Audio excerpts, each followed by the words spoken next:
ਦੋਸਤੋ ਅੱਜ ਦੀ ਇਸ ਵੀਡੀਓ ਰਿਪੋਰਟ ਦੇ ਵਿੱਚ ਮੈਂ ਆਪਣੀ ਕੱਲ ਦੀ ਗੱਲਬਾਤ ਤੋਂ ਅੱਗੇ ਸਿਲਸਿਲੇ ਨੂੰ ਤੋਰਾਂਗਾ ਯਾਨੀ ਕਿ ਪਾਰਟ 2। ਐਲੀ ਮੰਗਟ ਪੰਜਾਬੀ ਗਾਇਕ ਨੂੰ ਨਿਸ਼ਾਨਾ ਬਣਾਉਣ ਦੀ ਕੋਸ਼ਿਸ਼ ਕੀਤੀ ਗਈ। ਅਰਸ਼ਦੀਪ ਡਾਲੇ ਦੇ ਮੋਡਿਊਲ ਨੇ ਰਾਜਪ੍ਰੀਤ ਰਾਜਾ ਬੰਬ ਅਤੇ ਵਰਿੰਦਰ ਬਿੰਮੀ ਨੂੰ ਗ੍ਰਿਫਤਾਰ ਕੀਤਾ ਗਿਆ। ਦਿੱਲੀ ਪੁਲਿਸ ਦੇ ਸਪੈਸ਼ਲ ਸੈੱਲ ਵੱਲੋਂ ਵੇਰਵਿਆਂ ਦਾ ਜ਼ਿਕਰ ਕਰ ਚੁੱਕੇ ਹਨ। ਇਨਫੈਕਟ ਐਲੀ ਮੰਗਟ ਦੇ ਉੱਤੇ 5 ਸਾਲ ਪਹਿਲਾਂ ਇਸੇ ਤਰੀਕੇ ਦੀ ਰੈਕੀ ਕਰਵਾਈ ਗਈ, ਇਸੇ ਤਰੀਕੇ ਦਾ ਟਾਰਗੇਟ ਸੈੱਟ ਕੀਤਾ ਗਿਆ। ਉਸ ਦੇ ਵਿੱਚ ਵੀ ਉਹ ਕਿਵੇਂ ਬਚਿਆ ਇਹ ਵੀ ਜ਼ਿਕਰ ਆਪਾਂ ਕੱਲ ਦੀ ਰਿਪੋਰਟ ਵਿੱਚ ਕੀਤੀ ਸੀ। ਲੇਕਿਨ ਦੋ ਹੋਰ ਅਜਿਹੇ ਹਾਈ ਪ੍ਰੋਫਾਈਲ ਟਾਰਗੇਟ, ਖਾਸ ਕਰਕੇ ਉੱਤਰਾਖੰਡ ਦਾ ਇੱਕ ਭਾਰਤੀ ਜਨਤਾ ਪਾਰਟੀ ਦਾ ਨਗਰ ਪਾਲਿਕਾ ਦਾ ਲੀਡਰ ਜਿਸ ਨੂੰ ਅਰਸ਼ਦੀਪ ਡਾਲੇ ਨੇ ਟਾਰਗੇਟ ਕਰਨਾ ਸੀ, ਇਸੇ ਰਾਜਪ੍ਰੀਤ ਰਾਜੇ ਬੰਬ ਤੇ ਬਿੰਮੀ ਦੇ ਜ਼ਰੀਏ ਤੇ ਇਸ ਦੇ ਨਾਲ ਹੀ ਨਵਦੀਪ ਚੱਠਾ। ਅੱਜ ਦੀ ਇਸ ਰਿਪੋਰਟ ਵਿੱਚ ਇਹਨਾਂ ਦੋਹਾਂ ਟਾਰਗੇਟ ਦਾ ਜ਼ਿਕਰ ਤਾਂ ਕਰਨਾ ਹੀ ਹੈ, ਲੇਕਿਨ ਇਹ ਰਿਪੋਰਟ ਇੰਪੋਰਟੈਂਟ ਇਸ ਵਾਸਤੇ ਵੀ ਹੈ ਕਿ ਇਸ ਸਾਲ ਯਾਨੀ ਕਿ 2023 ਸਾਲ ਦੇ ਵਿੱਚ ਤਕਰੀਬਨ 15 ਅਜਿਹੇ ਗੈਂਗਸਟਰ ਤੇ 16ਵਾਂ ਗੈਂਗਸਟਰ ਸੁੱਖਾ ਦੁਨੇਕੇ ਖੁਦ 15 ਵੱਡੇ ਗੈਂਗਸਟਰ ਸ਼ੂਟਰ ਕ੍ਰਿਮੀਨਲ ਜੋ ਕਿ ਜ਼ਮੀਨੀ ਪੱਧਰ ਉੱਤੇ ਵਾਰਦਾਤਾਂ ਕਰਦੇ ਆ ਰਹੇ ਸਨ। ਸੁੱਖਾ ਦੁਨੇਕੇ ਤੇ ਅਰਸ਼ਦੀਪ ਡਾਲੇ ਦਾ ਪਹਿਲਾਂ ਇੱਕ ਗੈਂਗ ਇਕੱਠਾ ਹੋਇਆ ਕਰਦਾ ਸੀ, ਲੇਕਿਨ ਆਫ ਲੇਟ ਆਪਾਂ ਜ਼ਿਕਰ ਕਰ ਚੁੱਕੇ ਹਾਂ ਸੁੱਖਾ ਦੁਨੇਕੇ ਜ਼ਿਆਦਾ ਐਕਟਿਵ ਨਹੀਂ ਸੀ ਰਿਹਾ। ਅਰਸ਼ਦੀਪ ਡਾਲਾ ਹੀ ਉਸਦੇ ਜ਼ਿਆਦਾ ਗਰਾਊਂਡ ਆਪਰੇਟਿਵਸ ਨੂੰ ਯਾਨੀ ਕਿ ਗੈਂਗਸਟਰਸ ਨੂੰ ਹੈਂਡਲ ਕਰ ਰਿਹਾ ਸੀ। 15 ਅਜਿਹੇ ਗੈਂਗਸਟਰਸ ਦਾ ਅੱਜ ਮੈਂ ਜ਼ਿਕਰ ਕਰਾਂਗਾ ਜੋ ਕਿ ਸਿਰਫ ਇਸੇ ਸਾਲ 2023 ਸਾਲ ਦੇ ਵਿੱਚ ਹੀ AGTF ਪੰਜਾਬ ਦੀ anti gangster task force, national investigation agency ਅਤੇ ਦਿੱਲੀ ਪੁਲਿਸ ਦੇ ਸਪੈਸ਼ਲ ਸੈੱਲ ਵੱਲੋਂ ਗ੍ਰਿਫਤਾਰ ਕੀਤੇ ਗਏ ਨੇ, ਕਾਬੂ ਕੀਤੇ ਗਏ ਨੇ। ਕੈਨੇਡਾ ਦੇ ਮੈਨੀਟੋਬਾ ਪ੍ਰੋਵਿੰਸ ਦੇ ਵਿਨੀਪੈਗ ਦੇ ਵਿੱਚ ਕੁਝ ਮਹੀਨੇ ਪਹਿਲਾਂ ਸੁੱਖਾ ਦੁਨੇਕੇ ਦਾ ਕਤਲ ਕਰਤਾ ਜਾਂਦਾ ਹੈ। ਉਹ ਸੁੱਖਾ ਦੁਨੇਕੇ ਜੋ ਕਿ ਬਠਿੰਡਾ, ਮੌੜ, ਮੋਗਾ, ਮਾਨਸਾ ਇਹਨਾਂ ਇਲਾਕਿਆਂ ਦੇ ਵਿੱਚ ਦਹਿਸ਼ਤ ਦਾ ਦੂਸਰਾ ਨਾਂ ਸੀ। ਉਸ ਦਾ ਪੂਰਾ ਕ੍ਰਿਮੀਨਲ ਨੈਟਵਰਕ ਇਸੇ ਸਾਲ 2023 ਦੇ ਵਿੱਚ ਇੱਕ ਤਰੀਕੇ ਦੇ ਨਾਲ ਨਿਸਤਨਾਬੂਦ ਕਰਤਾ ਗਿਆ, ਲੇਕਿਨ ਇਸ ਦੇ ਬਾਵਜੂਦ ਵੀ ਅਪਰਾਧਿਕ ਗਤੀਵਿਧੀਆਂ ਘਟੀਆਂ ਨਹੀਂ ਹੈਗੀਆਂ ਨੇ। ਲੇਟੈਸਟ ਤਿਥੀ ਉਹਦਾ ਮੈਂ ਥੋੜਾ ਜਿਹਾ ਇਸ਼ਾਰਾ ਕੱਲ ਦੀ ਰਿਪੋਰਟ ਵਿੱਚ ਕੀਤਾ ਸੀ। ਬਠਿੰਡੇ ਦੇ ਵਿੱਚ ਹਰਜਿੰਦਰ ਸਿੰਘ ਜੋਹਲ ਵਪਾਰੀ ਦੇ ਕਤਲ ਤੋਂ ਬਾਅਦ ਸੈਂਕੜਾਂ ਦੀ ਗਿਣਤੀ ਦੇ ਵਿੱਚ ਫਿਰੌਤੀ ਦੀਆਂ, ਰੰਗਦਾਰੀ ਦੀ ਵਸੂਲੀ ਦੀਆਂ ਕਾਲਾਂ ਆ ਰਹੀਆਂ ਨੇ। ਸੋ ਕੀ ਗੈਂਗਸਟਰਾਂ ਦਾ, ਅਪਰਾਧੀਆਂ ਦਾ ਖਾਤਮਾ, ਅਪਰਾਧ ਦਾ ਖਾਤਮਾ ਮੰਨਿਆ ਜਾ ਸਕਦਾ ਹੈ? ਅੱਜ ਦੀ ਰਿਪੋਰਟ ਇਸ ਉੱਤੇ ਵੀ ਇੱਕ ਰੋਸ਼ਨੀ ਪਾਏਗੀ।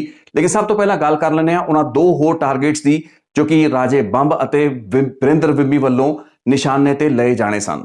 ਉੱਤਰਾਖੰਡ ਰਾਜ ਦਾ ਹਰਿਦੁਆਰ ਸ਼ਹਿਰ ਤੇ ਇੱਥੋਂ ਦਾ ਵਿਚਰਨ ਵਾਲਾ ਇੱਕ ਭਾਰਤੀ ਜਨਤਾ ਪਾਰਟੀ ਦਾ ਲੀਡਰ ਕਵਿੰਦਰ ਕੁਮਾਰ ਚੌਧਰੀ, ਅਰਸ਼ਦੀਪ ਡਾਲੇ ਵੱਲੋਂ ਕਵਿੰਦਰ ਕੁਮਾਰ ਚੌਧਰੀ ਨੂੰ ਇੱਕ ਫੋਨ ਲਾਇਆ ਜਾਂਦਾ ਹੈ ਜੁਲਾਈ ਅਗਸਤ ਦੇ ਮਹੀਨੇ ਦੌਰਾਨ, ਜਿਸ ਦੌਰਾਨ ਲੱਖਾਂ ਰੁਪਏ ਦੀ ਫਿਰੌਤੀ, ਰੰਗਦਾਰੀ ਦੀ ਮੰਗ ਉਸ ਤੋਂ ਕੀਤੀ ਜਾਂਦੀ ਹੈ।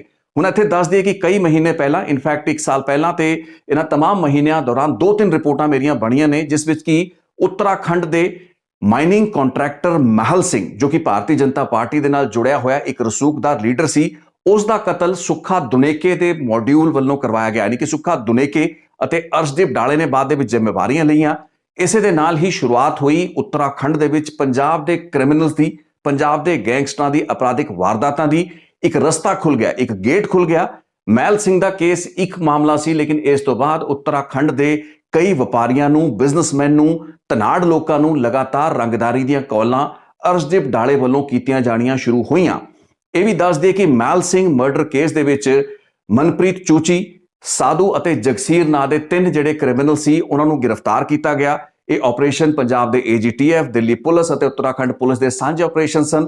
ਇਹਨਾਂ ਆਪਰੇਸ਼ਨ ਦੇ ਵੇਰਵੇ ਵੀ ਮੈਂ ਰਿਪੋਰਟਾਂ ਵਿੱਚ ਦੇ ਚੁੱਕਾ ਹਾਂ, ਲੇਕਿਨ ਉੱਤਰਾਖੰਡ ਦੀ ਜੇਲ੍ਹ ਦੇ ਵਿੱਚ, ਹਲਦਵਾਨੀ ਜੇਲ੍ਹ ਦੇ ਵਿੱਚ ਸਾਰੇ ਦੇ ਸਾਰੇ ਕ੍ਰਿਮੀਨਲ ਬੰਦ ਸੀ। ਮੈਂ ਜ਼ਿਕਰ ਕਰ ਰਿਹਾ ਹਾਂ ਸਾਧੂ ਦਾ, ਮਨਪ੍ਰੀਤ ਚੋਚੀ ਦਾ ਅਤੇ ਜਗਸੀਰ ਦਾ। ਲੇਕਿਨ ਬਾਅਦ ਦੇ ਵਿੱਚ ਉੱਤਰਾਖੰਡ ਦੀ ਹੀ ਜੇਲ੍ਹਾਂ ਤੋਂ ਇਹਨਾਂ ਅਪਰਾਧਿਕ ਨੈਟਵਰਕਸ ਨੇ ਕੰਮ ਕਰਨਾ ਸ਼ੁਰੂ ਕਰਤਾ। ਜਿਹੜੀਆਂ ਅਸਾਮੀਆਂ ਬੇਸਿਕਲੀ ਰੰਗਦਾਰੀ ਕਿਸ ਤੋਂ ਵਸੂਲੀ ਜਾਣੀ ਹੈ, ਕਿਹੜੇ ਬਿਜ਼ਨਸਮੈਨ, ਕਿਹੜੇ ਵਪਾਰੀਆਂ ਨੂੰ ਟਾਰਗੇਟ ਕੀਤਾ ਜਾਣਾ ਹੈ, ਇਸ ਚੀਜ਼ ਦੀ ਇਨਪੁਟ ਤੇ ਫੀਡਬੈਕ ਉੱਤਰਾਖੰਡ ਰਾਜ ਤੋਂ ਅਰਸ਼ਦੀਪ ਡਾਲੇ ਦੇ ਗੈਂਗਸਟਰਾਂ ਨੂੰ ਜੇਲ੍ਹਾਂ ਤੋਂ ਮਿਲਣੀ ਸ਼ੁਰੂ ਹੋ ਗਈ। ਉੱਤਰਾਖੰਡ ਦੇ ਵਿੱਚ ਲਗਾਤਾਰ ਮੰਗੀਆਂ ਜਾਣ ਵਾਲੀਆਂ ਇਹਨਾਂ ਰੰਗਦਾਰੀਆਂ ਦੇ ਮਾਮਲਿਆਂ ਤੋਂ ਪਰੇਸ਼ਾਨ ਹੋ ਕੇ ਅਥਾਰਟੀਜ਼ ਵੱਲੋਂ ਜੇਲ੍ਹਾਂ ਤਬਦੀਲ ਕੀਤੀਆਂ ਗਈਆਂ। ਇਹ ਦੱਸਿਆ ਜਾਂਦਾ ਕਿ ਸਾਧੂ, ਚੋਚੀ ਵਗੈਰਾ ਨੂੰ ਹਲਦਵਾਨੀ ਦੀ ਜੇਲ੍ਹ ਤੋਂ ਅਲਮੋੜਾ ਜਾਂ ਕਈ ਹੋਰ ਅਜਿਹੀਆਂ ਪਹਾੜਾਂ ਦੀਆਂ ਜੇਲ੍ਹਾਂ ਵਿੱਚ ਭੇਜਿਆ ਗਿਆ। ਮਨਪ੍ਰੀਤ ਚੋਚੀ ਇੱਕ ਬਹੁਤ ਹੀ ਸਧਾਰਨ ਜਿਹਾ ਕ੍ਰਿਮੀਨਲ ਹੈ। ਚੋਰੀਆਂ ਚਕਾਰੀਆਂ ਦੇ ਇਸ ਉੱਤੇ ਸਧਾਰਨ ਜਿਹੇ ਕੇਸ ਸੀ, ਲੇਕਿਨ ਇੱਕ ਮੋਡਿਊਲ ਦੇ ਤਹਿਤ ਇਹ ਕੰਟੈਕਟ ਦੇ ਵਿੱਚ ਆਂਦਾ ਹੈ। ਅਰਸ਼ਦੀਪ ਡਾਲੇ ਵੱਲੋਂ ਪਹਿਲਾਂ ਫਤਿਹ ਨਾਗਰੀ ਤੇ ਪਾਲਾ ਬਠਿੰਡਾ ਦੇ ਸਰਕਟ ਦੇ ਜ਼ਰੀਏ, ਉਹਨਾਂ ਦੇ ਮੋਡਿਊਲ ਦੇ ਜ਼ਰੀਏ ਉੱਤਰਾਖੰਡ ਦੇ ਇਸ ਵਪਾਰੀ ਨੂੰ ਟਾਰਗੇਟ ਕਰਾਉਣ ਦੀਆਂ ਕੋਸ਼ਿਸ਼ਾਂ ਕੀਤੀਆਂ ਜਾਂਦੀਆਂ। ਇਨਫੈਕਟ ਸਾਰੇ ਦੇ ਸਾਰੇ ਲੋਕ ਸੁੱਖਾ ਦੁਨੇਕੇ ਦੇ ਕਹੇ ਉੱਤੇ ਹੀ ਵਾਰਦਾਤ ਕਰਨਾ ਚਾਹ ਰਹੇ ਸੀ। ਜ਼ਿੰਮੇਵਾਰੀਆਂ ਬਾਅਦ ਦੇ ਵਿੱਚ ਅਰਸ਼ਦੀਪ ਡਾਲੇ ਨੇ ਇਸ ਵਾਰਦਾਤ ਦੀਆਂ ਲਈਆਂ। ਇਸੇ ਤੋਂ ਬਾਅਦ ਅਰਸ਼ਦੀਪ ਡਾਲੇ ਦਾ ਨਾਂ ਉੱਤਰਾਖੰਡ ਦੇ ਵਿੱਚ ਜ਼ਿਆਦਾ ਸੁਰਖੀਆਂ ਦੇ ਵਿੱਚ ਰਿਹਾ। ਸੋ ਮਾਈਨਿੰਗ ਦੇ ਠੇਕੇਦਾਰ ਮਹਿਲ ਸਿੰਘ ਦਾ ਅਕਤੂਬਰ 2022 ਦੌਰਾਨ ਹੋਇਆ ਕਤਲ ਇੱਕ ਅਜਿਹਾ ਟ੍ਰਿਗਰ ਪੁਆਇੰਟ, ਸਟਾਰਟਿੰਗ ਪੁਆਇੰਟ ਸੀ, ਜਿਸ ਤੋਂ ਬਾਅਦ ਉੱਤਰਾਖੰਡ ਦੇ ਵਿੱਚ ਅਜਿਹੀਆਂ ਬਹੁਤ ਸੀ ਅਸਾਮੀਆਂ ਨੂੰ ਤਾੜਨਾ ਅਰਸ਼ਦੀਪ ਡਾਲੇ ਨੇ ਸ਼ੁਰੂ ਕਰਤਾ ਸੀ। ਸਮਾਂ ਬੀਤਦਾ ਗਿਆ, ਕਈ ਮਹੀਨਿਆਂ ਬਾਅਦ ਇੱਕ ਪਾਸੇ ਸੁੱਖਾ ਦੁਨੇਕੇ ਸਾਇਲੈਂਟ ਹੁੰਦਾ ਜਾ ਰਿਹਾ ਸੀ, ਨਸ਼ੇ ਦੀ ਲੱਤ ਉਸ ਨੂੰ ਲੱਗੀ ਹੋਈ ਸੀ, ਜ਼ਿਆਦਾ ਇਫੈਕਟਿਵ ਉਹ ਨਹੀਂ ਰਿਹਾ ਸੀ। ਦੂਸਰੇ ਪਾਸੇ ਉਸ ਕੋਲ ਗਰਾਊਂਡ ਆਪਰੇਟਿਵ ਦਾ ਇੱਕ ਲੰਬਾ ਚੌੜਾ ਨੈਟਵਰਕ ਸੀ ਜਿਨ੍ਹਾਂ ਨੂੰ ਅਰਸ਼ਦੀਪ ਡਾਲਾ ਸਾਂਭਦਾ ਰਿਹਾ। ਇਹੀ ਉਹ ਸਮਾਂ ਸੀ ਜਦੋਂ ਅਰਸ਼ਦੀਪ ਡਾਲੇ ਦੇ ਨਾਂ ਉੱਤੇ ਮੰਗੀਆਂ ਜਾ ਰਹੀਆਂ ਰੰਗਦਾਰੀਆਂ ਦੀ ਗਿਣਤੀ ਵੱਧਦੀ ਹੈ ਤੇ ਉਸ ਦੇ ਜਿਹੜੇ ਆਪਰੇਟਿਵਸ ਆਲਰੇਡੀ ਹੁਣ ਹਲਦਵਾਨੀ ਦੀ ਜੇਲ੍ਹ ਵਿੱਚ ਜਾਂ ਉਸ ਤੋਂ ਬਾਅਦ ਆਫ ਲੇਟ ਅਲਮੋੜਾ, ਹਰਿਦੁਆਰ ਦੀਆਂ ਜੇਲ੍ਹਾਂ ਦੇ ਵਿੱਚ ਤਬਦੀਲ ਕੀਤੇ ਗਏ। ਇੱਥੇ ਹੋਰ ਕ੍ਰਿਮੀਨਲ ਨੈਟਵਰਕਸ ਦੇ ਨਾਲ ਉਹਨਾਂ ਦੇ ਰਾਬਤੇ ਹੁੰਦੇ ਨੇ ਜਿੱਥੋਂ ਉਹਨਾਂ ਨੂੰ ਉਹਨਾਂ ਅਸਾਮੀਆਂ ਦਾ ਪਤਾ ਚੱਲਦਾ ਹੈ ਜਿਨ੍ਹਾਂ ਤੋਂ ਰੰਗਦਾਰੀਆਂ ਵਸੂਲੀਆਂ ਜਾ ਸਕਦੀਆਂ ਨੇ। ਸੋ ਉੱਤਰਾਖੰਡ ਦੇ ਵਿੱਚੋਂ ਅਜਿਹੀ ਇਨਫੋਰਮੇਸ਼ਨ, ਅਜਿਹੀ ਇਨਪੁਟ ਤੇ ਫੀਡਬੈਕ ਲਗਾਤਾਰ ਅਰਸ਼ਦੀਪ ਡਾਲੇ ਦੇ ਗੈਂਗ ਤੇ ਗੈਂਗਸਟਰਾਂ ਨੂੰ ਮਿਲਦੀ ਰਹੀ। ਹੁਣ ਇਸ ਕੇਸ ਦੇ ਵਿੱਚ ਇੱਥੇ ਕੀ ਕਵਿੰਦਰ ਕੁਮਾਰ ਚੌਧਰੀ ਨਾਂ ਦੇ ਇਸ ਲੀਡਰ ਨੂੰ ਟਾਰਗੇਟ ਕੀਤਾ ਜਾਂਦਾ ਹੈ, ਉਸ ਤੋਂ ਰੰਗਦਾਰੀ ਫਿਰੌਤੀ ਦੀ ਕਾਲ ਮੰਗੀ ਜਾਂਦੀ ਹੈ। ਦੱਸਿਆ ਜਾਂਦਾ ਕਿ ਮਨਪ੍ਰੀਤ ਚੂਚੀ ਜੋ ਕਿ ਇਸ ਵਕਤ ਤੱਕ ਹਲਦਵਾਨੀ ਤੋਂ ਬਾਅਦ ਅਲਮੋੜਾ ਤੇ ਅਲਮੋੜਾ ਤੋਂ ਬਾਅਦ ਹਰਿਦੁਆਰ ਜੇਲ੍ਹ ਦੇ ਵਿੱਚ ਆ ਚੁੱਕਾ ਹੈ, ਜੇਲ੍ਹ ਦੇ ਵਿੱਚ ਹੀ ਕ੍ਰਿਮੀਨਲ ਨੈਟਵਰਕ ਤੋਂ ਉਸ ਨੂੰ ਇਸ ਕਵਿੰਦਰ ਕੁਮਾਰ ਚੌਧਰੀ ਦੀ ਜਾਣਕਾਰੀ ਮਿਲਦੀ ਹੈ। ਦੱਸਿਆ ਇਹ ਵੀ ਜਾਂਦਾ ਹੈ ਕਿ ਪਹਿਲਾਂ ਹੀ ਕੁਝ ਕ੍ਰਿਮੀਨਲਸ ਕਵਿੰਦਰ ਕੁਮਾਰ ਚੌਧਰੀ ਨੂੰ ਟਾਰਗੇਟ ਕਰਨਾ ਚਾਹੁੰਦੇ ਸੀ, ਲੇਕਿਨ ਉਸ ਪੂਰੀ ਦੀ ਪੂਰੀ ਅਪਰਾਧਿਕ ਵਾਰਦਾਤ ਜਾਂ ਕਵਿੰਦਰ ਚੌਧਰੀ ਤੋਂ ਜਿਹੜੀ ਵੀ ਰੰਗਦਾਰੀ ਵਸੂਲੀ ਜਾਣੀ ਸੀ, ਫਾਈਨਲੀ ਉਹ ਅਰਸ਼ਦੀਪ ਡਾਲੇ ਵੱਲੋਂ ਵਸੂਲਣ ਦੇ ਮਨਸੂਬੇ ਦੇ ਤਹਿਤ ਹੀ ਉਹ ਕਾਲਾਂ ਲਾਈਆਂ ਜਾਂਦੀਆਂ ਨੇ। ਜੁਲਾਈ ਤੇ ਅਗਸਤ ਦੇ ਮਹੀਨਿਆਂ ਦੌਰਾਨ ਕਵਿੰਦਰ ਚੌਧਰੀ ਨੂੰ ਆਈਆਂ ਰੰਗਦਾਰੀ ਦੀ ਵਸੂਲੀ ਦੀਆਂ ਅਰਸ਼ਦੀਪ ਡਾਲੇ ਦੀਆਂ ਕਾਲਾਂ ਦੀ ਪੜਤਾਲ ਉੱਤਰਾਖੰਡ ਪੁਲਿਸ ਨੇ ਸ਼ੁਰੂ ਕੀਤੀ। ਇਨਫੈਕਟ ਇਹ ਵੀ ਦੱਸਦੇ ਕਿ ਮਨਪ੍ਰੀਤ ਚੂਚੀ ਜੋ ਕਿ ਹਰਿਦੁਆਰ ਦੀ ਜੇਲ੍ਹ ਦੇ ਵਿੱਚ ਬੰਦ ਹੈ, ਉਸ ਦੀ ਸੈੱਲ ਉੱਤੇ ਛਾਪੇਮਾਰੀ ਦੌਰਾਨ ਇੱਕ ਮੋਬਾਈਲ ਵੀ ਬਰਾਮਦ ਕੀਤਾ ਗਿਆ। ਇਸ ਮੋਬਾਈਲ ਤੇ ਮੈਸੇਂਜਰ ਐਪ ਦੇ ਜ਼ਰੀਏ ਅਰਸ਼ਦੀਪ ਡਾਲੇ ਦੇ ਨਾਲ ਤਾਲਮੇਲ ਜਾਂ ਸੰਪਰਕ ਦੇ ਖੁਲਾਸੇ ਹੋਏ। ਇਹ ਵੀ ਗੱਲਾਂ ਬਾਤਾਂ ਨਿਕਲ ਕੇ ਸਾਹਮਣੇ ਆਈਆਂ, ਨਾ ਸਿਰਫ ਫਿਰੌਤੀ ਤੇ ਰੰਗਦਾਰੀਆਂ ਦੀ ਵਸੂਲੀ ਤੇ ਇਹ ਇਨਫੋਰਮੇਸ਼ਨ ਚੂਚੀ ਦੇ ਜ਼ਰੀਏ ਡਾਲੇ ਨੂੰ ਪਹੁੰਚ ਰਹੀ ਸੀ, ਬਲਕਿ ਡਾਲੇ ਨੇ ਚੂਚੀ ਨੂੰ ਵੀ ਜੇਲ੍ਹ ਤੋਂ ਨਿਕਲਣ ਤੋਂ ਬਾਅਦ ਉਸ ਨੂੰ ਵਿਦੇਸ਼ ਵਿੱਚ ਪਹੁੰਚਣ ਦੀ ਗੱਲਬਾਤ ਸ਼ਾਇਦ ਉਹਦੇ ਨਾਲ ਕੀਤੀ ਸੀ। ਸੋ ਇਸ ਤਰੀਕੇ ਦੀਆਂ ਗੱਲਾਂ ਬਾਤਾਂ ਵੀ ਇਸ ਇਨਵੈਸਟੀਗੇਸ਼ਨ ਦੌਰਾਨ ਉੱਭਰੀਆਂ ਨੇ। ਸੋ ਉੱਤਰਾਖੰਡ ਰਾਜ ਦੇ ਵਪਾਰੀਆਂ ਤੇ ਬਿਜ਼ਨਸਮੈਨ ਨੂੰ ਡਰਾ ਕੇ ਉਹਨਾਂ ਤੋਂ ਰੰਗਦਾਰੀਆਂ ਵਸੂਲਣ ਦਾ ਇੱਕ ਨਵਾਂ ਚੈਪਟਰ ਅਰਸ਼ਦੀਪ ਡਾਲੇ ਨੇ ਸ਼ੁਰੂ ਕਰ ਰੱਖਿਆ ਹੈ। ਹੁਣ ਆਪਾਂ ਗੱਲ ਕਰਾਂਗੇ ਉਸ ਦੂਸਰੇ ਗੈਂਗਸਟਰ ਦੀ ਜਿਸ ਦਾ ਨਾਮ ਨਵਦੀਪ ਚੱਠਾ ਹੈ। ਦਿੱਲੀ ਪੁਲਿਸ ਦੇ ਸਪੈਸ਼ਲ ਸੈੱਲ ਨੇ ਖੁਲਾਸਾ ਕੀਤਾ ਹੈ ਕਿ ਬੰਬ ਅਤੇ ਵਿਮੀ ਵੱਲੋਂ ਯਾਨੀ ਕਿ ਅਰਸ਼ਦੀਪ ਡਾਲੇ ਦੇ ਇਹਨਾਂ ਗੈਂਗਸਟਰਾਂ ਵੱਲੋਂ ਨਵਦੀਪ ਚੱਠੇ ਨੂੰ ਟਾਰਗੇਟ ਕੀਤਾ ਜਾਣਾ ਸੀ। ਕੱਲ ਦੀ ਰਿਪੋਰਟ ਵਿੱਚ ਵੀ ਮੈਂ ਜ਼ਿਕਰ ਕੀਤਾ ਸੀ ਕਿ 2016 ਦੇ ਵਿੱਚ ਨਵਦੀਪ ਚੱਠੇ ਨੂੰ ਕੁਝ ਹਥਿਆਰਾਂ ਦੇ ਨਾਲ ਗ੍ਰਿਫਤਾਰ ਕੀਤਾ ਜਾਂਦਾ ਹੈ। ਇਹ ਗੈਂਗਸਟਰ ਪੱਲਾ ਬਠਿੰਡਾ ਦੇ ਗੈਂਗ ਦੇ ਨਾਲ ਤਾਲੁਕ ਰੱਖਦਾ ਹੈ। 2020 ਦੇ ਵਿੱਚ ਇਸ ਦੇ ਉੱਤੇ ਅਜੇ ਫਰੀਦਕੋਟੀਆ ਅਤੇ ਰਾਹੁਲ ਸੂਦ ਨਾਂ ਦੇ ਦੋ ਗੈਂਗਸਟਰਾਂ ਨੇ, ਇਹ ਦੱਸਿਆ ਜਾਂਦਾ ਕਿ ਗੁਰਪ੍ਰੀਤ ਸੇਖੋਂ ਜਿਹੜਾ ਇੱਕ ਹੋਰ ਗੈਂਗਸਟਰ ਜੇਲ੍ਹ ਦੇ ਵਿੱਚ ਬੰਦ ਹੈ, ਗੁਰਪ੍ਰੀਤ ਸੇਖੋਂ ਦੇ ਇਸ਼ਾਰੇ ਉੱਤੇ ਹਮਲਾ ਕੀਤਾ। ਬਠਿੰਡਾ ਜੇਲ੍ਹ ਦੇ ਵਿੱਚ ਇਸ ਦੀਆਂ ਲੱਤਾਂ ਵਗੈਰਾ ਤੋੜੀਆਂ ਗਈਆਂ। ਨਵਦੀਪ ਚੱਠਾ ਦੇ ਉੱਤੇ ਹਮਲਾ ਕੀਤਾ। ਅੱਜ ਦੀ ਤਰੀਕ ਦੇ ਵਿੱਚ ਨਵਦੀਪ ਚੱਠਾ ਜੇਲ੍ਹ ਦੇ ਵਿੱਚ ਨਹੀਂ ਬਲਕਿ ਬੇਲ ਦੇ ਉੱਤੇ ਬਾਹਰ ਹੈ। ਨਵਦੀਪ ਚੱਠਾ ਨੂੰ ਟਾਰਗੇਟ ਕਿਉਂ ਕੀਤਾ ਜਾਣਾ ਸੀ, ਇਸ ਬਾਰੇ तमाम ਜਾਣਕਾਰੀ ਹਾਸਲ ਕਰਨ ਦੀ ਕੋਸ਼ਿਸ਼ ਕੀਤੀ ਗਈ ਹੈ। 2 ਜਾਂ 3 ਅਲੱਗ-ਅਲੱਗ ਥਿਉਰੀ ਸਾਹਮਣੇ ਆਈਆਂ ਨੇ, ਲੇਕਿਨ ਸਪਸ਼ਟ ਤੇ ਪੱਕਾ ਕਾਰਨ ਅਜੇ ਤੱਕ ਮੈਂ ਸਥਾਪਿਤ ਨਹੀਂ ਕਰ ਪਾਇਆ। ਕੋਸ਼ਿਸ਼ ਸੀ ਮੈਂ ਇੱਕ ਅੱਧੇ ਦਿਨ ਦੇ ਵਿੱਚ ਇਹ ਚੀਜ਼ ਦੀ ਗਹਿਰਾਈ ਤੱਕ ਪਹੁੰਚ ਸਕਾਂ, ਲੇਕਿਨ ਅਜੇ ਤੱਕ ਸਮਝ ਵਿੱਚ ਇਹ ਨਹੀਂ ਆਇਆ ਹੈ ਕਿ ਨਵਦੀਪ ਚੱਠਾ ਜੋ ਕਿ ਬੇਸਿਕਲੀ ਇੱਕ ਕ੍ਰਿਮੀਨਲ ਹੈ, ਇੱਕ ਗੈਂਗਸਟਰ ਹੈ, ਜੇਲ੍ਹ ਤੋਂ ਬਾਹਰ ਹੈ, ਬੇਲ ਉੱਤੇ ਬਾਹਰ ਹੈ, ਉਸ ਨੂੰ ਟਾਰਗੇਟ ਕਿਉਂ ਕੀਤਾ ਜਾ ਰਿਹਾ। ਕੋਈ ਐਡਾ ਵੱਡਾ ਨਾਮੀ ਗੈਂਗਸਟਰ ਵੀ ਨਹੀਂ ਹੈ। ਬੇਸ਼ੱਕ ਨਵਦੀਪ ਚੱਠਾ ਇੱਕ ਅਜਿਹਾ ਕ੍ਰਿਮੀਨਲ ਤੇ ਗੈਂਗਸਟਰ ਹੈ ਜੋ ਕਿ ਵਿੱਕੀ ਗੌਂਡਰ ਤੇ ਜੈਪਾਲ ਭੁੱਲਰ ਗੈਂਗ ਦੇ ਕ੍ਰਿਮੀਨਲਸ ਦੇ ਨਾਲ ਲਿੰਕ ਦੇ ਵਿੱਚ ਰਿਹਾ ਹੈ, ਲੇਕਿਨ ਅੱਜ ਦੀ ਤਰੀਕ ਦੇ ਵਿੱਚ ਇਹ ਕੋਈ ਐਡਾ ਐਕਟਿਵ ਗੈਂਗਸਟਰ ਨਹੀਂ ਹੈ ਜਿਸ ਨੂੰ ਮਾਰਨ ਦਾ ਕੋਈ ਮਕਸਦ ਸਾਫ਼ ਸਪਸ਼ਟ ਨਜ਼ਰ ਆਇਆ ਹੋਵੇ। ਇਸ ਦੀ ਕਈ ਥਿਊਰੀਜ਼ ਨੇ, ਲੇਕਿਨ ਮੈਂ ਥਿਊਰੀਆਂ ਤੇ ਕਿਆਸਾਂ ਉੱਤੇ ਗੱਲਬਾਤ ਇਸ ਰਿਪੋਰਟ ਦੇ ਦਾਇਰੇ ਦੇ ਵਿੱਚ ਫਿਲਹਾਲ ਨਹੀਂ ਕਰਨਾ ਚਾਹਾਂਗਾ। ਹੁਣ ਆਪਾਂ ਗੱਲਬਾਤ ਕਰਦੇ ਹਾਂ ਸਾਲ 2023 ਦੀ। ਸੁੱਖਾ ਦੁਨੇਕੇ ਜਿਸ ਦੇ ਕੋਲ ਇੱਕ ਕਾਫੀ ਡੀਪ ਤੇ ਕਾਫੀ ਫੈਲਿਆ ਹੋਇਆ ਨੈਟਵਰਕ ਪੰਜਾਬ ਦੇ ਮਾਲਵੇ ਇਲਾਕੇ ਦੇ ਵਿੱਚ ਸੀ। ਅੱਜ ਤੋਂ ਕਈ ਸਾਲਾਂ ਪਹਿਲਾਂ ਤੱਕ ਸੁੱਖਾ ਦੁਨੇਕੇ ਕੈਨੇਡਾ ਪਹੁੰਚ ਜਾਂਦਾ ਹੈ। ਕੈਨੇਡਾ ਦੇ ਵਿੱਚੋਂ ਜਾ ਕੇ ਵੀ ਉਸਨੇ ਆਪਣੀ ਅਪਰਾਧਿਕ ਵਾਰਦਾਤਾਂ ਪੰਜਾਬ ਦੇ ਵਿੱਚ ਜਾਰੀ ਰੱਖੀਆਂ। ਸੰਦੀਪ ਨੰਗਲ ਅੰਬੀਆਂ ਦਾ ਕਤਲ ਕਰਨ ਤੋਂ ਲੈ ਕੇ ਹੋਰ ਵੱਡੇ ਕਈ ਹਾਈ ਪ੍ਰੋਫਾਈਲ ਮਰਡਰ, ਜਿਸ ਵਿੱਚ ਮਹਿਲ ਸਿੰਘ ਦਾ ਮਰਡਰ ਵੀ ਸ਼ਾਮਲ ਸੀ, ਈਵਨ ਵਿੱਕੀ ਮਿੱਡੂ ਖੇੜਾ ਦੇ ਮਰਡਰ ਦੇ ਵਿੱਚ ਵੀ ਗੱਲਾਂ ਬਾਤਾਂ ਉਭਰੀਆਂ। ਦਵਿੰਦਰ ਬੰਬੀਹਾ, ਲੱਕੀ ਪਟਿਆਲ, ਸੁੱਖਾ ਦੁਨੇਕੇ, ਇਹ ਸਾਰੇ ਦੇ ਸਾਰੇ ਜਿਹੜੇ ਕ੍ਰਿਮੀਨਲਸ ਜਾਂ ਕ੍ਰਿਮੀਨਲ ਗੈਂਗ ਸਨ, ਇਹਨਾਂ ਦੀ ਆਪਸੀ ਸਾਂਝ ਜੋ ਕਿ ਲਾਰੈਂਸ ਬਿਸ਼ਨੋਈ ਜਾਂ ਉਸ ਵਕਤ ਤੱਕ ਜੱਗੂ ਭਗਵਾਨਪੁਰੀਆ ਜੋ ਕਿ ਨਾਲ ਤੁਰਦੇ ਸਨ, ਉਹਨਾਂ ਦੇ ਖਿਲਾਫ ਉਹਨਾਂ ਦੇ ਐਂਟੀ ਗੈਂਗ ਦੇ ਰੂਪ ਵਿੱਚ ਇੱਕ ਧਿਰ ਬਣ ਕੇ ਕੰਮ ਕਰਦੀ ਰਹੀ। ਉਸ ਵੱਲੋਂ ਕਈ ਵਾਰਦਾਤਾਂ ਨੂੰ ਅੰਜਾਮ ਦਵਾਇਆ ਜਾਂਦਾ ਰਿਹਾ, ਲੇਕਿਨ ਪਿਛਲੇ ਕੁਝ ਮਹੀਨਿਆਂ ਦੌਰਾਨ ਸੁੱਖਾ ਦੁਨੇਕੇ ਦੀ ਜਿਹੜੀ ਆਪਣੀ ਐਕਟੀਵਿਟੀ, ਉਹਦੀ ਸਰਗਰਮੀਆਂ ਸੀ, ਉਸ ਦੇ ਵਿੱਚ ਇੱਕ ਨਿਗਾਰ ਵੇਖਿਆ ਗਿਆ।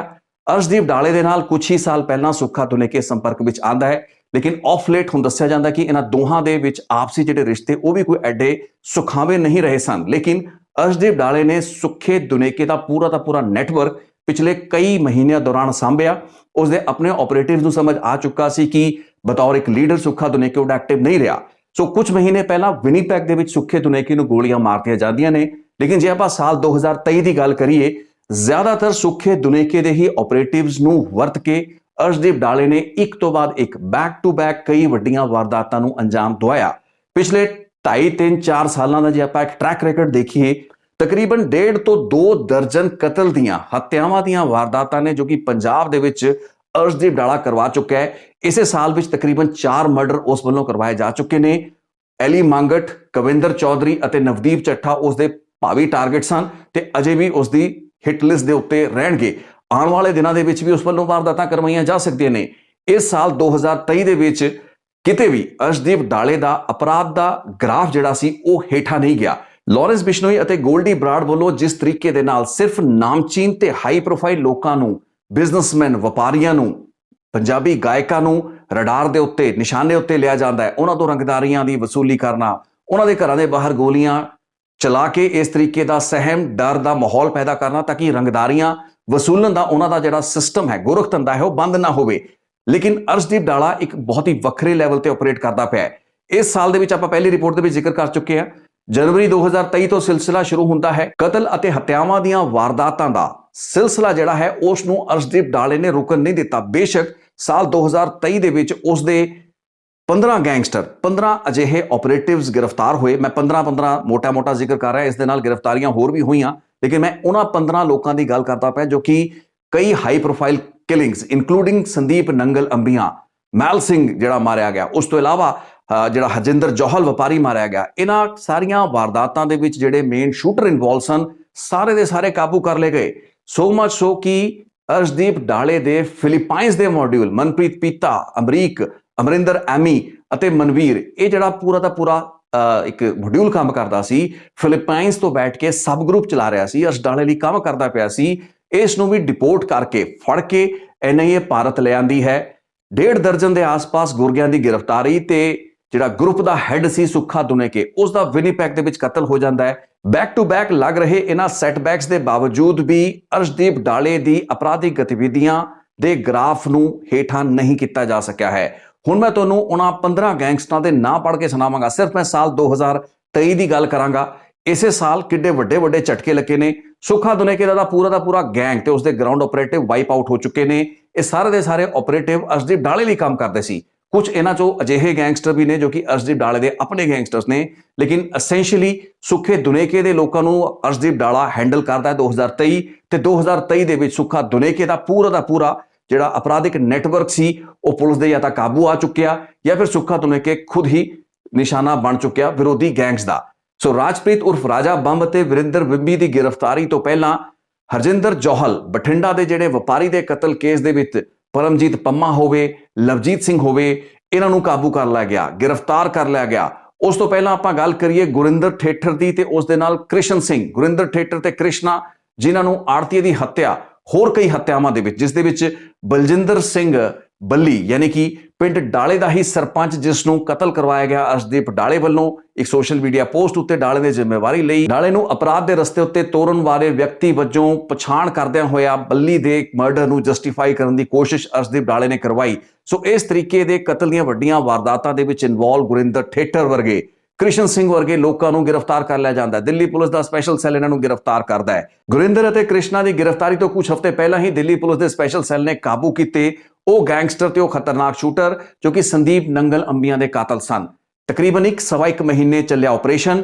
ਹੈਰੀ ਰਾਜਪੁਰਾ ਨੂੰ ਫੜਿਆ ਜਾਂਦਾ ਹੈ, ਹੈਰੀ ਮੌੜ ਨੂੰ ਫੜਿਆ ਜਾਂਦਾ ਹੈ। ਦੋਵੇਂ ਡਰਟੀ ਹੈਰੀ ਪਿਛਲੇ 1.5 ਸਾਲ ਤੋਂ ਮਾਰਚ 2022 ਤੋਂ ਨੰਗਲ ਅੰਬੀਆਂ ਦਾ ਕਤਲ ਕਰਨ ਤੋਂ ਬਾਅਦ ਸੁੱਖੇ ਦੁਨੇਕੇ ਦੇ ਮੇਨ ਸ਼ੂਟਰ, ਮੇਨ ਆਪਰੇਟਿਵ ਜਿਨ੍ਹਾਂ ਨੂੰ ਆਫ ਲੇਟ ਹੈਂਡਲ ਕਰ ਰਿਹਾ ਸੀ ਅਰਸ਼ਦੀਪ ਡਾਲਾ, ਉਹਨਾਂ ਨੂੰ ਵੀ ਦਿੱਲੀ ਪੁਲਿਸ ਦੇ ਸਪੈਸ਼ਲ ਸੈੱਲ ਵੱਲੋਂ ਗ੍ਰਿਫਤਾਰ ਕਰ ਲਿਆ ਜਾਂਦਾ ਹੈ। ਸੋ ਇੱਕ ਬਹੁਤ ਵੱਡਾ ਸੈਟਬੈਕ ਸੀ। ਇਸ ਤੋਂ ਪਿੱਛੇ ਆਨੇ ਨੈਸ਼ਨਲ ਇਨਵੈਸਟੀਗੇਸ਼ਨ ਏਜੰਸੀ ਦੀ ਸਭ ਤੋਂ ਵੱਡੀ ਕਾਰਵਾਈ ਜੂਨ, ਜੁਲਾਈ, ਅਗਸਤ ਦੇ ਉਹ ਮਹੀਨੇ ਜਿਸ ਦੌਰਾਨ ਫਿਲੀਪੀਨਸ ਦੇ ਵਿੱਚ ਬੈਠਾ ਪੀਤਾ ਮੋਡਿਊਲ, ਆਪਾਂ ਪਹਿਲਾਂ ਵੇਰਵੇ ਸਹਿਤ ਰਿਪੋਰਟਾਂ ਬਣਾ ਚੁੱਕੇ ਹਾਂ, ਅਰਸ਼ਦੀਪ ਡਾਲੇ ਦੇ ਸੁੱਖੇ ਦੁਨੇਕੇ ਦੇ ਸੈੱਲ ਵਜੋਂ ਕੰਮ ਕਰਦਾ ਪਿਆ, ਫਿਲੀਪੀਨਸ ਤੋਂ ਫਿਰੌਤੀਆਂ ਰੰਗਦਾਰੀਆਂ ਵਸੂਲਦਾ, ਆਪਣੇ ਕਈ ਸਬ ਗੈਂਗ ਚਲਾਉਣ ਵਾਲਾ ਮਨਪ੍ਰੀਤ ਪੀਤਾ, ਮਨਵੀਰ ਸਿੰਘ, ਅਮਰੀਕ ਸਿੰਘ, ਅਮਰਿੰਦਰ ਐਮੀ, ਇਹ ਚਾਰੋਂ ਗੈਂਗਸਟਰ ਇਹਨਾਂ ਨੂੰ ਫਿਲੀਪੀਨਸ ਦੇ ਵਿੱਚ ਇੱਕ ਸਪੈਸ਼ਲ ਆਪਰੇਸ਼ਨ ਦੇ ਵਿੱਚ ਸਵਾਟ ਵੱਲੋਂ ਗ੍ਰਿਫਤਾਰ ਕੀਤਾ ਜਾਂਦਾ। Bureau of investigation the investigation ਸਭ ਤੋਂ ਪਹਿਲਾਂ ਖਬਰ ਆਪਾਂ ਇਸੇ ਚੈਨਲ ਦੇ ਉੱਤੇ ਬ੍ਰੇਕ ਕੀਤੀ ਸੀ।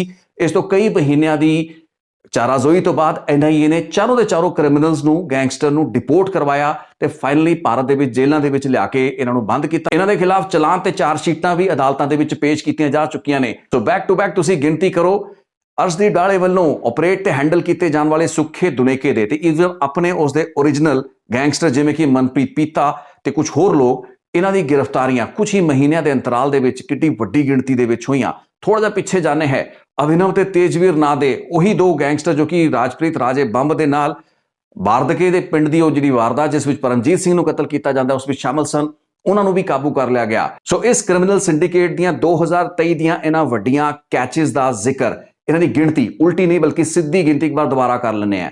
ਜੱਸੇ ਕਪਤਾਨ ਤੋਂ ਸ਼ੁਰੂ ਕਰਦੇ ਹਾਂ, ਅਭਿਨਵ ਦੀ ਗੱਲ ਕਰਦੇ ਹਾਂ, ਤੇਜਵੀਰ ਦੀ ਗੱਲ ਕਰਦੇ ਹਾਂ, ਇਸ ਤੋਂ ਬਾਅਦ ਮਨਪ੍ਰੀਤ ਪੀਤੇ ਦੀ ਗੱਲ ਕਰਦੇ ਹਾਂ, ਮਨਵੀਰ ਸਿੰਘ ਦੀ ਗੱਲ ਕਰਦੇ ਹਾਂ, ਅਮਰਿੰਦਰ ਸਿੰਘ ਐਮੀ ਦੀ ਗੱਲ ਕਰਦੇ ਹਾਂ। ਇਹਨਾਂ ਤੋਂ ਬਾਅਦ ਆਪਾਂ ਗੱਲ ਹੈਰੀ ਮੌੜ ਦੀ ਤੇ ਹੈਰੀ ਰਾਜਪੁਰਾ ਦੀ ਕਰਦੇ ਹਾਂ, ਗੁਰਿੰਦਰ ਠੇਠਰ ਦੀ, ਕ੍ਰਿਸ਼ਨਾ ਦੀ ਕਰਦੇ ਹਾਂ। ਇਸ ਤੋਂ ਬਾਅਦ ਪਰਮਜੀਤ ਪੰਬੇ ਦੀ ਗੱਲ ਹੁੰਦੀ ਹੈ ਲਵਜੀਤ ਦੀ, ਫਾਈਨਲੀ ਗੱਲ ਹੁੰਦੀ ਹੈ ਰਾਜਪ੍ਰੀਤ ਰਾਜਾ ਬੰਬ ਦੀ ਅਤੇ ਵਿਰਿੰਦਰ ਵਿੰਮੀ ਦੀ। 15 ਗੈਂਗਸਟਰ ਮੈਂ ਤੁਹਾਨੂੰ ਗਿਣਾ ਚੁੱਕਾ ਤੇ 16ਵਾਂ ਗੈਂਗਸਟਰ ਹੈ ਸੁੱਖਾ ਦੁਨੇਕੇ, ਸੁਖਦੂਲ ਸਿੰਘ ਸੁੱਖਾ ਦੁਨੇਕੇ, ਜਿਸ ਨੂੰ ਮੈਨੀਟੋਬਾ ਦੇ ਵਿਨੀਪੈਗ ਸ਼ਹਿਰ ਦੇ ਵਿੱਚ ਕਤਲ ਕਰਤਾ ਜਾਂਦਾ ਹੈ। ਸੋ ਇੱਕ ਬਹੁਤ ਹੀ ਵੱਡਾ ਕ੍ਰਿਮੀਨਲ ਸਿੰਡੀਕੇਟ ਨੈਟਵਰਕ ਜਿਸ ਦੇ ਗਰਾਊਂਡ ਲੈਵਲ ਦੇ ਆਪਰੇਟਿਵਸ ਲਗਭਗ ਸਾਫ਼ ਹੋ ਚੁੱਕੇ ਹੋਣ, ਲੇਕਿਨ ਹਰਜਿੰਦਰ ਜੌਹਲ, ਵਪਾਰੀ ਹਰਜਿੰਦਰ ਜੌਹਲ ਦਾ ਕਤਲ ਹੁੰਦਾ ਹੈ। ਇਸ ਤੋਂ ਪਹਿਲਾਂ ਦੀਆਂ ਬੈਕ ਟੂ ਬੈਕ 2-2 3-3 4-4 ਮਹੀਨੇ ਬਾਅਦ ਅਪਰਾਧਿਕ ਵਾਰਦਾਤਾਂ ਲਗਾਤਾਰ ਹੁੰਦੀਆਂ ਰਹਿੰਦੀਆਂ ਨੇ, ਲੇਕਿਨ ਜੌਹਲ ਦੇ ਕਤਲ ਤੋਂ ਬਾਅਦ ਕੱਲ ਵੀ ਜ਼ਿਕਰ ਕੀਤਾ, ਇਸ ਰਿਪੋਰਟ ਦੇ ਸ਼ੁਰੂ ਵਿੱਚ ਵੀ ਜ਼ਿਕਰ ਕੀਤਾ, ਸੈਂਕੜਾਂ ਦੀ ਗਿਣਤੀ ਦੇ ਵਿੱਚ ਹੋਰ ਵਪਾਰੀਆਂ ਨੂੰ ਰੰਗਦਾਰੀ ਦੀ ਵਸੂਲੀ ਦੀਆਂ ਕਾਲਾਂ ਆ ਰਹੀਆਂ ਨੇ, ਝੂਠੀਆਂ ਸੱਚੀਆਂ, ਅਰਸ਼ਦੀਪ ਡਾਲੇ ਵੱਲੋਂ ਖੁਦ, ਉਸ ਦੇ ਗੈਂਗਸਟਰਾਂ ਵੱਲੋਂ ਜਾਂ ਫਿਰ ਉਸ ਦੇ ਨਾਂ ਦੇ ਉੱਤੇ। ਇਹ ਰੰਗਦਾਰੀਆਂ ਦੀ ਵਸੂਲੀਆਂ ਦਾ ਸਿਲਸਿਲਾ ਰੁਕ ਨਹੀਂ ਰਿਹਾ ਤੇ ਅਰਸ਼ਦੀਪ ਡਾਲੇ ਦਾ ਜਿਹੜਾ ਅਜੇ ਤੱਕ ਦਾ ਟਰੈਕ ਰਿਕਾਰਡ ਮੈਂ ਸਮਝ ਪਾਇਆ ਹਾਂ, ਇਹਨਾਂ तमाम ਸੈਟਬੈਕ ਤੇ ਝਟਕਿਆਂ ਦੇ ਬਾਵਜੂਦ ਗੈਂਗਸਟਰਾਂ ਦੀ ਨਵੀਂ ਪਨੀਰੀ ਨੂੰ ਤਿਆਰ ਕਰਨ, ਅਜਿਹੇ ਲੋਕ ਜੋ ਕਿ ਕਿਸੇ ਨਾ ਕਿਸੇ ਲੱਤ ਦਾ ਸ਼ਿਕਾਰ ਨੇ, ਇਹ ਜਿੰਨੇ ਵੀ ਲੋਕ ਫੜੇ ਗਏ ਨੇ ਨਾ, ਜਿਹੜੇ 15 ਨਾਂ ਦਾ ਮੈਂ ਜ਼ਿਕਰ ਕੀਤਾ, ਸਾਰੇ ਦੇ ਸਾਰੇ ਇਹਨਾਂ ਚੋਂ ਜ਼ਿਆਦਾਤਰ ਬਹੁਤਾਤ ਉਹਨਾਂ ਲੋਕਾਂ ਦੀ ਹੈ ਜੋ ਕਿ ਨਸ਼ੇ ਦੇ ਆਦੀ ਸਨ। ਸੋ ਕਿਹੜੇ ਇਹਨਾਂ ਦੇ ਲਾਲਚ, ਕਿਹੜੇ ਇਹਨਾਂ ਦੇ ਮਫਾਦ ਹੈਗੇ ਨੇ ਜਿਸ ਦੇ ਚੱਲਦੇ ਅਪਰਾਧਿਕ ਗਤੀਵਿਧੀਆਂ ਦੇ ਵਿੱਚ ਇਹ ਜੁੜਦੇ ਹੈਗੇ ਨੇ, ਇਹ ਤਾਂ ਇਹੀ ਲੋਕ ਦੱਸ ਸਕਦੇ ਨੇ ਜਾਂ ਪੁਲਿਸ ਚੰਗੀ ਬਿਹਤਰ ਤਰੀਕੇ ਦੇ ਨਾਲ ਦੱਸ ਸਕਦੀ ਹੈ। ਲੇਕਿਨ ਇੱਕ ਟ੍ਰੈਂਡ ਤੇ ਇੱਕ ਰੁਝਾਨ ਇਹ ਹੈ ਕਿ ਉਹ ਨੌਜਵਾਨ ਜੋ ਕਿ ਨਸ਼ੇ ਦੀ ਲੱਤ, ਨਸ਼ੇ ਦੀ ਗਰਦ ਦੇ ਵਿੱਚ ਹੈਗੇ ਨੇ ਜਾਂ ਘਰੋਂ ਪਰਿਵਾਰੋਂ ਐਡੇ ਮਜ਼ਬੂਤ ਨਹੀਂ ਹੈਗੇ ਨੇ, ਟੁੱਟੇ ਹੋਏ ਨੇ, ਛੋਟੇ-ਮੋਟੇ ਅਪਰਾਧਿਕ ਮੁਕੱਦਮਿਆਂ ਦੇ ਚੱਲਦੇ ਜੇਲ੍ਹਾਂ ਦੇ ਵਿੱਚ ਉਹਨਾਂ ਨੂੰ ਬੰਦ ਕੀਤਾ ਜਾਂਦਾ ਹੈ। ਇਹਨਾਂ ਹੀ ਜੇਲ੍ਹਾਂ ਤੋਂ ਸੋਸ਼ਲ ਮੀਡੀਆ ਦੇ ਜ਼ਰੀਏ ਜਾਂ ਆਪਣੇ ਜੇਲ੍ਹਾਂ ਦੇ ਵਿੱਚ ਮਨਪ੍ਰੀਤ ਚੂਚੀ ਵਰਗੇ ਬੰਦ ਗੈਂਗਸਟਰਾਂ ਦੇ ਜ਼ਰੀਏ ਨਵੇਂ ਗੈਂਗਸਟਰਾਂ ਨੂੰ ਤਿਆਰ ਕਰਨ ਦਾ, ਨਵੇਂ ਕ੍ਰਿਮੀਨਲਸ ਨੂੰ ਤਿਆਰ ਕਰਨ ਦਾ ਜਿਹੜਾ ਕੰਮ ਹੈ ਉਹ ਅਰਸ਼ਦੀਪ ਡਾਲੇ ਵੱਲੋਂ ਬਦਸਤੂਰ ਜਾਰੀ ਹੈ। ਕਿਸੇ ਵੀ ਕ੍ਰਿਮੀਨਲ ਸਿੰਡੀਕੇਟ ਦੇ ਗੈਂਗਸਟਰ, ਉਸ ਦੇ ਅਪਰਾਧੀਆਂ ਦੀ ਇਸ ਵੱਡੇ ਪੱਧਰ ਦੇ ਉੱਤੇ ਹੋਈ ਧਰਪਕੜ, ਗ੍ਰਿਫਤਾਰੀਆਂ ਤੇ ਇੱਕ ਸਰਗਨਾ ਦੀ ਹੋਈ ਹੱਤਿਆ, ਮੌਤ ਤੋਂ ਬਾਅਦ ਵੀ ਉਸ ਸਿੰਡੀਕੇਟ ਤੇ ਉਸ ਦੇ ਇੱਕ ਸਰਗਨਾ ਵੱਲੋਂ ਬੈਕ ਟੂ ਬੈਕ ਕਾਲਾਂ ਲੋਕਾਂ ਨੂੰ ਜਾਰੀਆਂ ਹੋਣ, ਰੰਗਦਾਰੀਆਂ ਦੀ ਵਸੂਲੀਆਂ ਦੀ। ਸਿਰਫ ਪੰਜਾਬ ਹੀ ਨਹੀਂ ਬਲਕਿ ਦਿੱਲੀ ਤੇ ਉੱਤਰਾਖੰਡ ਦੇ ਵਪਾਰੀਆਂ ਤੋਂ ਵੀ ਰੰਗਦਾਰੀਆਂ ਵਸੂਲਣ ਦੀ ਹਿਮਾਕਤ ਅਰਸ਼ਦੀਪ ਡਾਲਾ ਜੇ ਵੀ ਕਰਦਾ ਪਿਆ ਹੋਵੇ, ਗਰਾਊਂਡ ਲੈਵਲ ਦੇ ਉੱਤੇ ਉਸ ਵੱਲੋਂ ਨਵੇਂ ਟਾਰਗੇਟ ਤਿਆਰ ਕੀਤੇ ਜਾ ਰਹੇ ਹੋਣ। ਇਸ ਰੁਝਾਨ ਨੂੰ ਆਪਾਂ ਕਿਵੇਂ ਦੇਖੀ ਤੇ ਸਮਝੀਏ?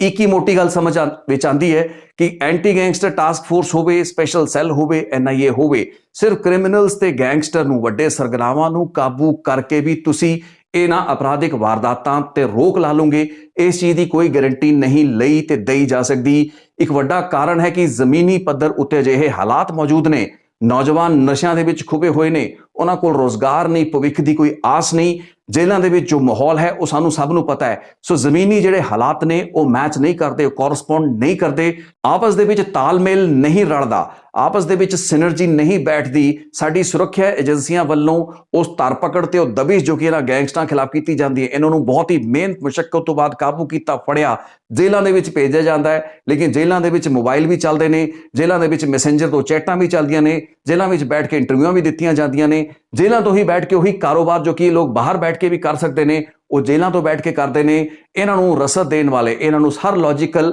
ਜਾਂ ਲੌਜਿਸਟਿਕਲ ਸਪੋਰਟ ਦੇਣ ਵਾਲੇ ਲੋਕ ਵਿਦੇਸ਼ਾਂ ਤੋਂ ਬੈਠ ਕੇ, ਅਰਸ਼ਦੀਪ ਡਾਲੇ ਵਰਗੇ ਉਸਦੇ ਹੋਰ ਬਹੁਤ ਹੀ ਸਾਇਲੈਂਟ ਆਪਰੇਟਰ ਜੋ ਕਿ ਵਿਦੇਸ਼ਾਂ ਤੋਂ ਬੈਠ ਕੇ ਇਹਨਾਂ ਮੋਡਿਊਲਸ ਨੂੰ ਹੈਂਡਲ ਕਰਦੇ ਨੇ।